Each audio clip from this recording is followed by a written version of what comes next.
So when you started this, I mean, it's called white homework. Like, has the goal always been to teach white people how to be anti-racist? And maybe even kind of with the relaunch, you've started with the basics of, hey guys, racism, it still exists. This is why we still have to talk about this. So you guys kind of started the base level for anyone, any white person that knows what's going on, doesn't know what's going on, like all levels, right? Yeah, absolutely.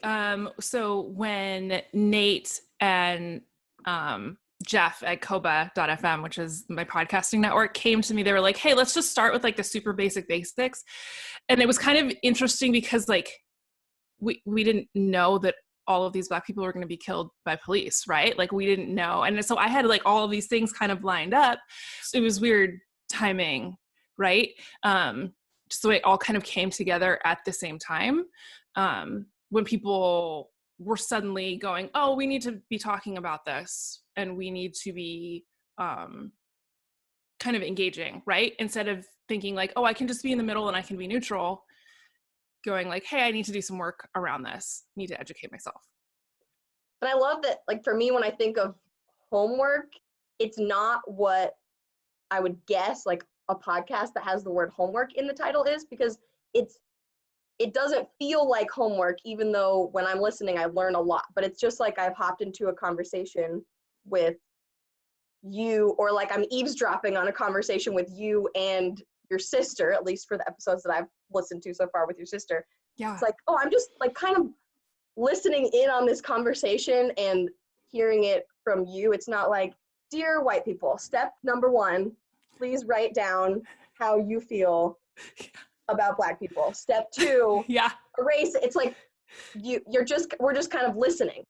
Is that like, what are you guys, what in your mind is the format? Like, where did that come from? So for me, I love research. I am obsessed with research. I worked in a neuroscience lab. I love like any data that I can get my hands on. Like I want it and I will memorize it.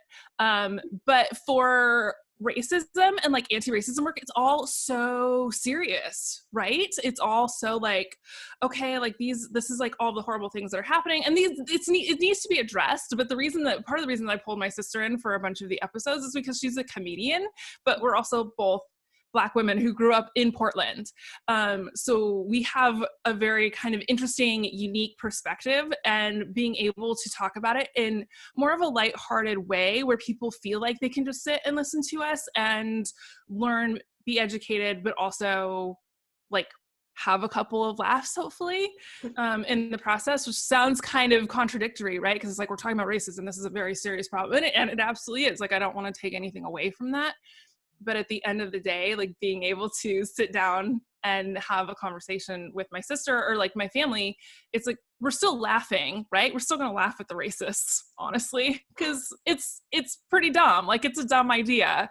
And it's been thoroughly disproven in terms of like the data and the science and like people's, I don't know, random things that they're like, oh, okay, well, I'm going to come up with this argument. It's like, well, let's talk about that. Like, let's talk about what the data actually says.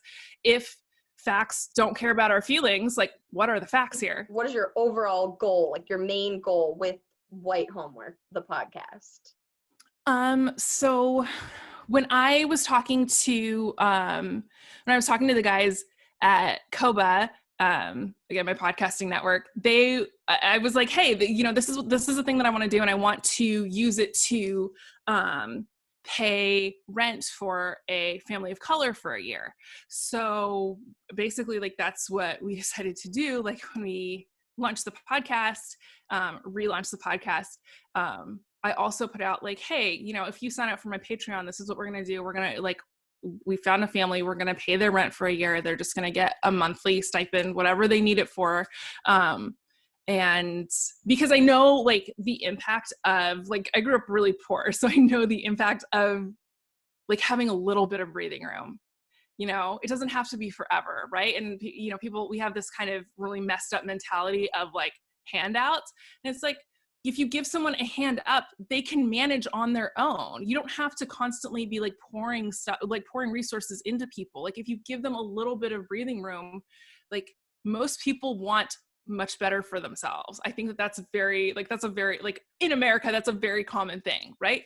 But most people are also willing and able to work if we just give them a tiny boost. So for me, I'm like, okay, this is like a generational thing where if you give a family a little bit of breathing room for 1 year, like, and obviously like I don't know, like this is a thing that I'm starting myself, so like as someone who's very interested in research, like I'm going to measure like what are the outcomes of these families, like what are they able to do because of like this little bit of breathing room that we give them for 12 months. So that was really what I wanted to do with the podcast, and so that's been a kind of incredible thing that we have a family fully funded for a year. And like, as soon as I like have a meeting with my CPA, I'm going to figure out like what we have to do to like pay rent for another family. So that's so cool. What a great idea. So with white homework, obviously you're speaking to white people, you're speaking to whatever white people will listen. But as you guys have touched on in the podcast a couple times, the people listening are the people that hypothetically like are invested. They do want to do the work. They're ready to, even if the only homework they do is listen, like at least they're there. That's a step.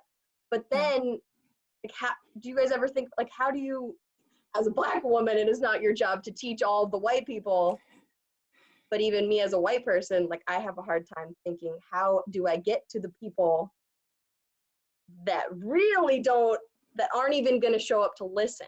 But so what's really interesting about this is historically in the US, we know that it doesn't take, there is like a critical mass, but it's actually quite low in terms of like getting change accomplished.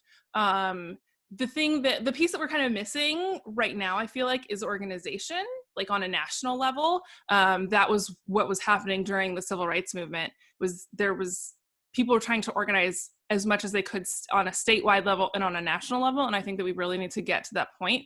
We aren't like there are certain people that will not be convinced, regardless of the data, regardless of the way that we try to connect with them and like show our humanity, which again, like that's an insult to us. Like we do not need to prove our humanity to anyone.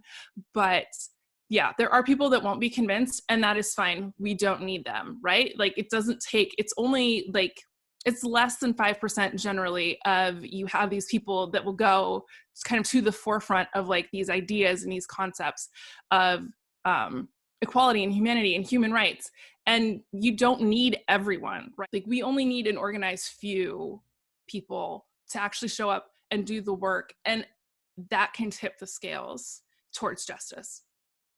I constantly talk about this, but being willing to engage with the world as it is, being willing to engage with the reality as it is, not necessarily what we were taught, not necessarily what we like believe or what fits our personal narrative, but like actually looking at the data and going, okay, why is this happening? Not, oh, it's just a thing that happens, right? It's just a thing that, Black moms die at 3-4 times the rate of white moms. Like, no, why? We have to ask why. And I think that anyone who's willing to ask why is someone that I want to talk to. So anyone who's interested in just asking questions, being curious, because that's very much like who I am. That's like my entire personality. And so anyone who finds themselves in that position of just saying, okay, like what is going on here? Why are we seeing disparities in literally every area in the country? And saying like, maybe I can do something about that, like in my community, in my neighborhood, like at my workplace. So it's pretty much for anybody who's willing to ask questions and be curious about race and racial disparities and restorative justice. If you're interested, like you can actually make a difference. And I think that that's something that kind of gets downplayed a little bit in society, is like, no, like if we collectively come together to support people in our community, we can make a huge difference in the outcomes of multiple generations. With seeing how many people are out protesting and how it seems like we're at this point, like you said, of, okay, maybe things can actually change. More people are realizing they need to change. Do you have hope? Like, do you think we can do this? Can we fix it? I mean, there's a long way to go. And I think that one of the things that's really important that I keep trying to remind like white people of is like, this is the long haul, right? It's a marathon. It's an ultra marathon, let's be honest. And it's like, it's okay to rest. I mean, if this is work that you choose to get involved in, like, yeah, like it's absolutely okay to like take a break. But I really do want to kind of put it in the context of like, this is, and I don't think I have any more hope now than I had last year, to be honest. I know that this is work that I will be doing for the rest of my life. And I'm fine with that. But because I know at the end of the day, like my kids and their classmates, like I'm creating a better world for them. So I don't care if I don't get to see the benefits necessarily. Because like I want them to be protected, loved, fulfilled, cherished, and valued in society, regardless of like their socioeconomic background or their race or any other factors, ability or gender or sexual orientation. Like none of those things should predict your outcomes in this country, right? So in terms of hope, like I do have hope, and I show up every day because of that hope, because I know that my ancestors wanted better and deserved better and are still owed better by this country. But I don't think that, like, for me, hope isn't something that necessarily wavers. It's just like, this is lifelong work and I will always be doing it, and that is okay. Where can people find White Homework? At White Homework on Twitter and Instagram, and then whitehomework.com.